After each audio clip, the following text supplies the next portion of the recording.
I'm David Rhyne, Artistic Director of SC Bach, and I have the great pleasure of being, at least virtually, with soprano and jazz artist Tish Oney.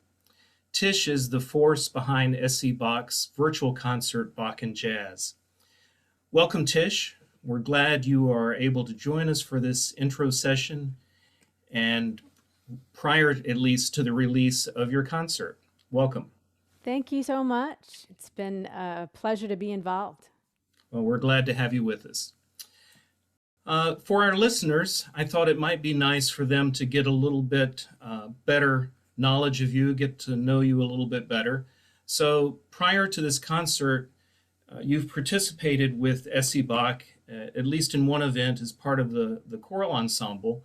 But can you tell the followers of SC Bach what you're up to when you're not singing Bach concerts? What's going on in your life these days?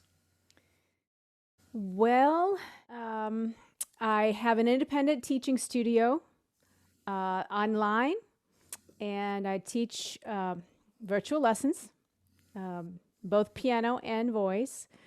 And I've been a jazz singer for my whole adult life, and so I've continued to compose music and arrange music and prepare for concerts that will be forthcoming.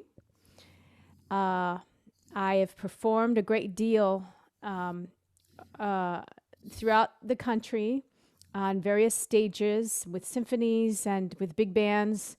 And lately, I've been writing some books. So last year, I had the good fortune of collaborating with Rowman and Littlefield to release a book called Peggy Lee, A Century of Song, which celebrates Peggy Lee's centennial birthday.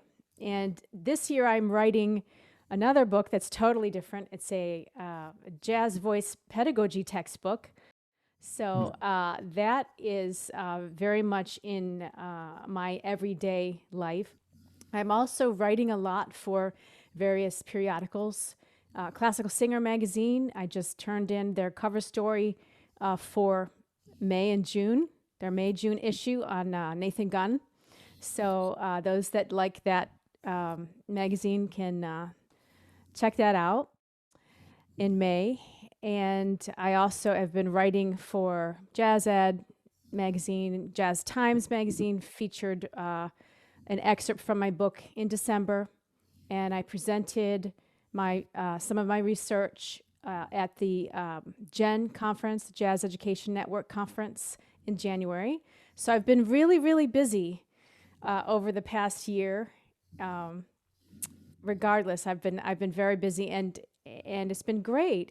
I've been wanting to do this Bach and Jazz concert, as you know, for a number of months, and I'm grateful that we had the opportunity to record it.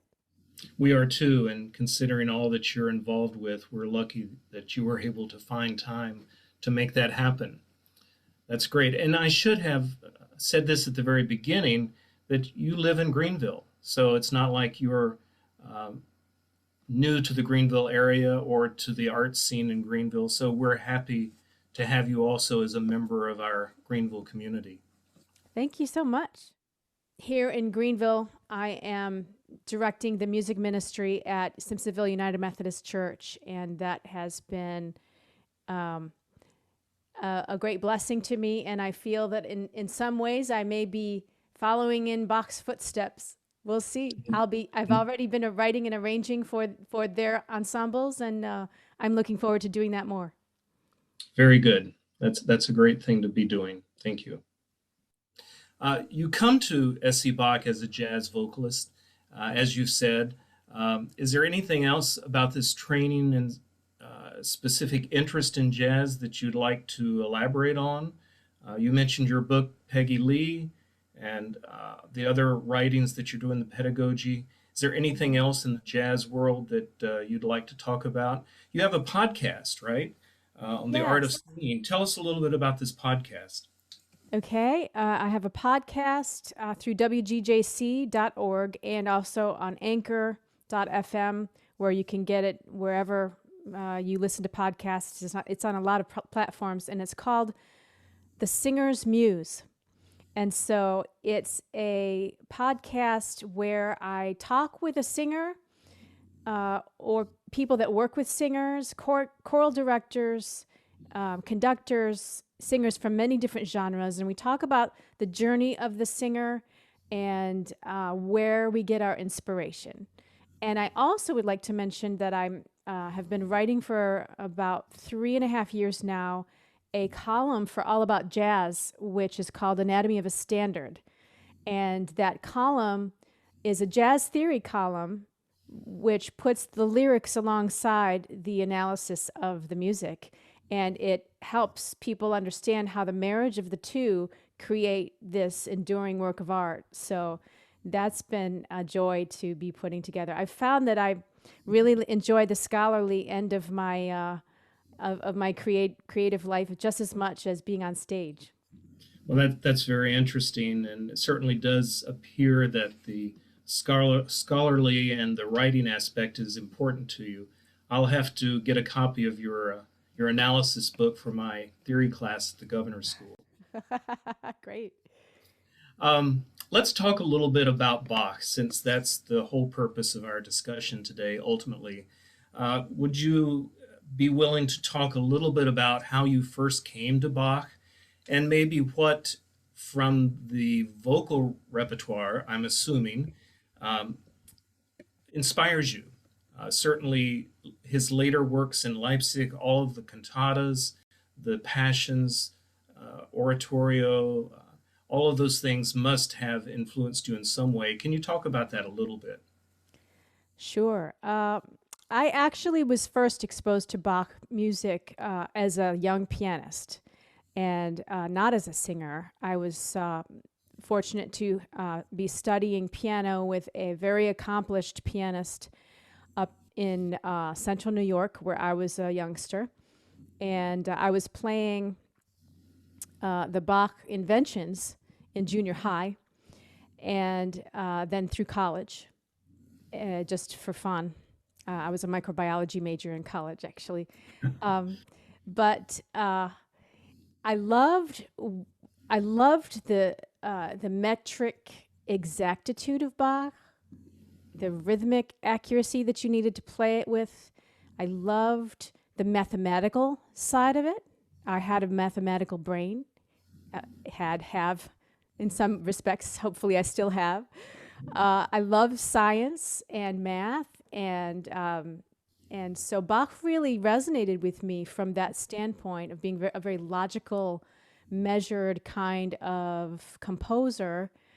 And I loved his fugues and his preludes. And as a junior in high school, I was given my first Bach piece to sing, and that was Mein gläubiges Herze, but it was in English, My Heart Ever Faithful.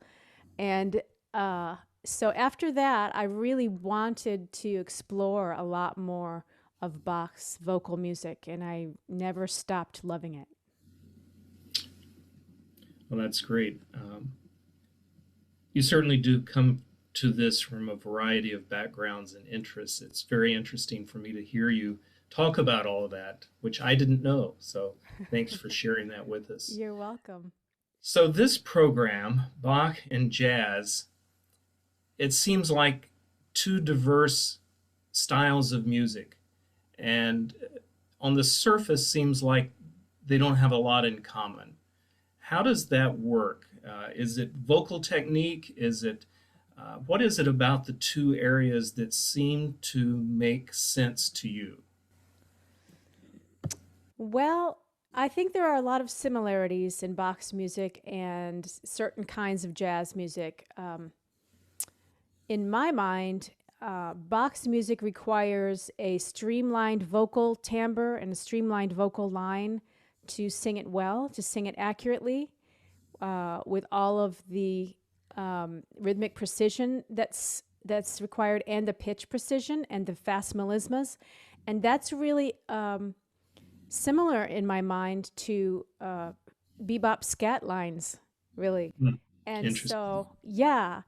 And the difference, of course, is that a bebop scat line has a lot of consonants intermingled with the vowels, but in a melisma, that's one vowel on many notes that are connected together. but I have always loved to sing those many notes. As a light lyric soprano, in my younger days, I always just thought runs were the most fun thing we got to sing. They were just so much fun. I was a coloratura soprano uh, for a short time in my own mind. Really, I was a light lyric. But I loved to sing that coloratura, operatic literature, as well as the melismas that are prevalent throughout Bach's writing. So he wrote for the soprano with a beautiful emphasis on the beauty of the line.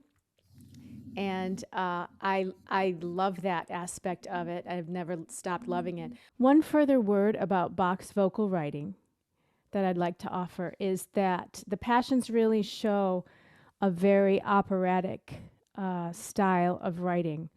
Even though Bach had not formally written an opera per se, it's the only style he really didn't write. It's the only idiom he didn't have a piece representative in his canon.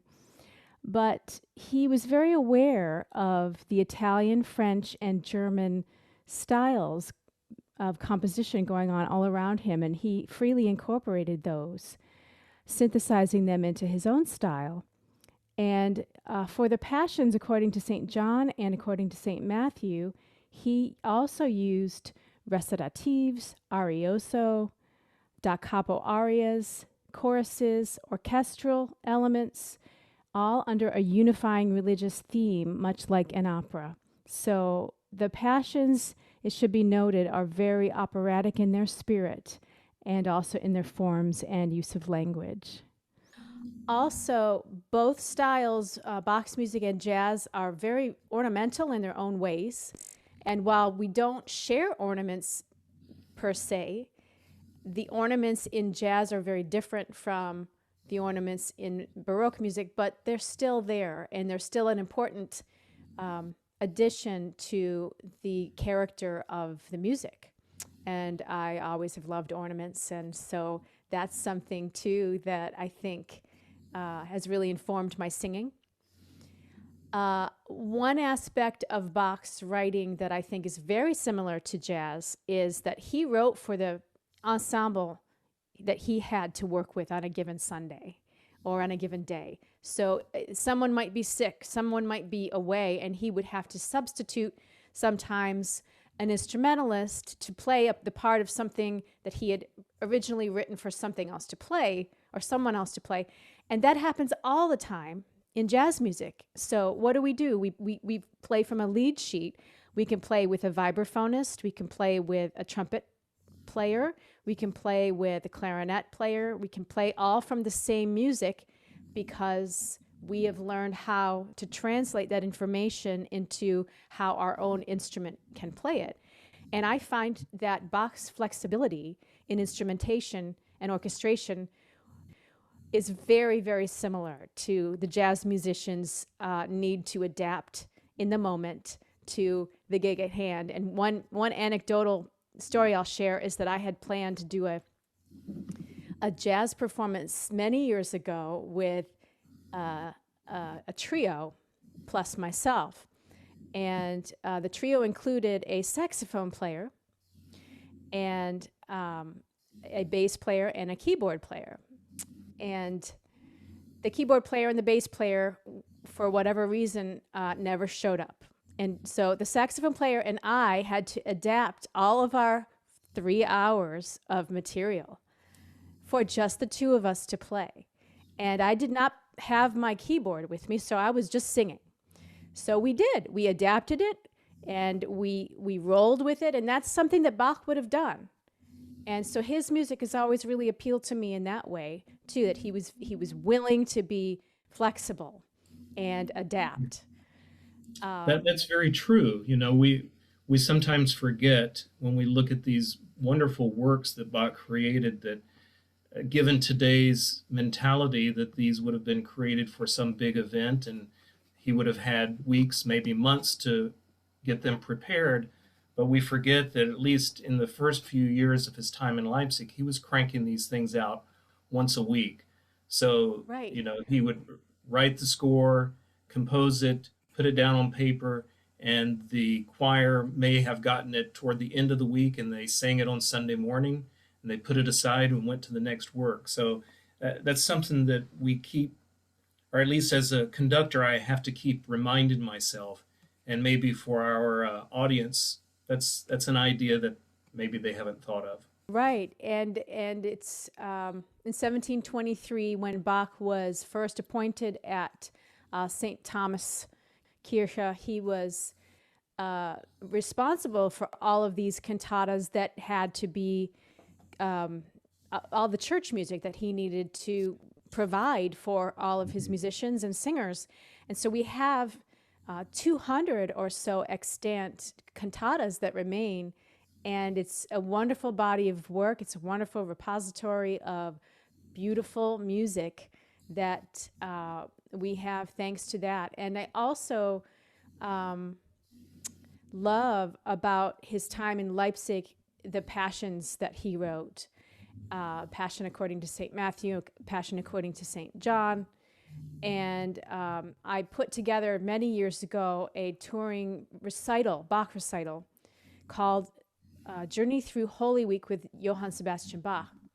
And so I culled from his many cantatas and passions 14 arias for soprano and a couple of recitatives to tell the story of Jesus' life through Holy Week, starting with the Magnificat and the visitation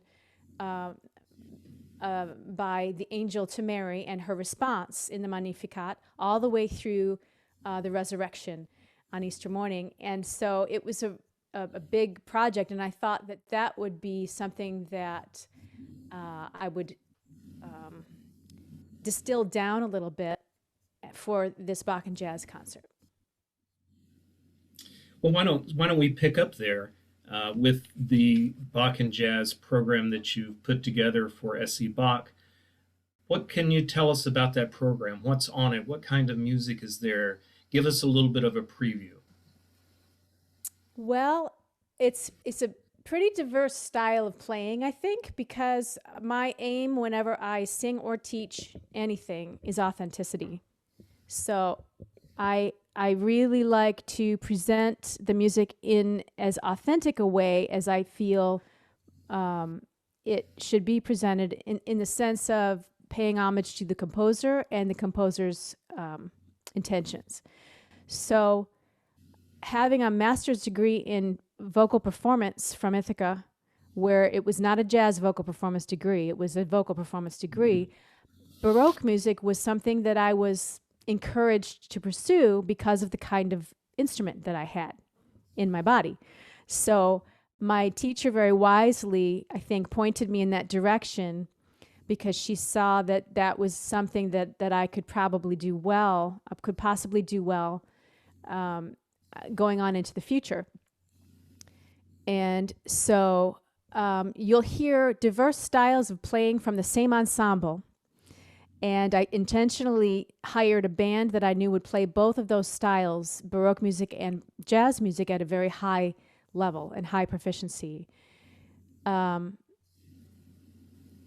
also you'll hear one crossover piece in between. So you'll have a set of Bach's music, and like a Baroque ensemble performing, and then a crossover piece of the Bach invention, where we're kind of slipping from one into the other, playing all the notes, but I am actually scatting the right hand part of the keyboard, and Ian Brachida, the bassist, is playing the left hand part on his bass. So that's our crossover piece that's kind of, we're playing with it just a little bit with the instrumentation that we have available. And then we're moving into the second half of the concert, which is original jazz that I've composed over the years. 7 different pieces of original contemporary jazz. Wonderful. That gives us a nice little preview of what to listen for and what to expect. That's great. You mentioned Ian Brachida. What about the other members of your jazz ensemble. Can you tell us a little bit about who they are? And are they local musicians or did you bring them in from outside? Yes, they are all local musicians. They're all actively working in Greenville, the Greenville area in upstate South Carolina. They include yourself, David Rhyne, on the organ. And it was a pleasure and a privilege for me to collaborate with you because you know so much about Bach's keyboard works. And so I learned a great deal by collaborating with you. Thank you for that and for joining us. Ian Briquita is playing the double bass. Matt Dingledine plays the guitars, both the nylon string guitar for the Baroque piece that he's playing, as well as an electric guitar for the jazz pieces. And Dr. Matt Olson, is joining us on the tenor saxophone and on flute. And one of my favorite aspects of the concert is to watch Matt go back and forth between Baroque flute playing and jazz flute playing, which I think is just awesome that he can do that. And so his performance is a real highlight on this for me. Justin Watt from Asheville played drum set. And I'm particularly interested in having the public hear this wonderful ensemble play not only the jazz music that we've played together many times, including a couple of new premieres, but also the style of Baroque music, which really shows their versatility and accomplishment as musicians, professional musicians. Wonderful. Well, thank you so much. Is there anything else you'd like to share with our audience or add to the discussion? I would just like to say thank you so much for inviting me to have this opportunity and to commission this concert so that I was able to share my love for Baroque music, my love for Bach's music, and some of my own original jazz. Also, a number of my mentors have expressed their desire through the years that I someday incorporate these two styles on one program. So I'm really excited to finally get to do that. So thank you so much. You're welcome. And just speaking for myself, it was a great pleasure to work with you again on this project. It's been a lot of fun talking with you today. We encourage our followers and our listeners to be on the lookout for the recording that is about to be released, Bach and Jazz, as well as other events produced by SC Bach during this virtual time. Thanks again, Tish. We really appreciate your time, and I look forward to working with you again. You're very welcome, and thank you.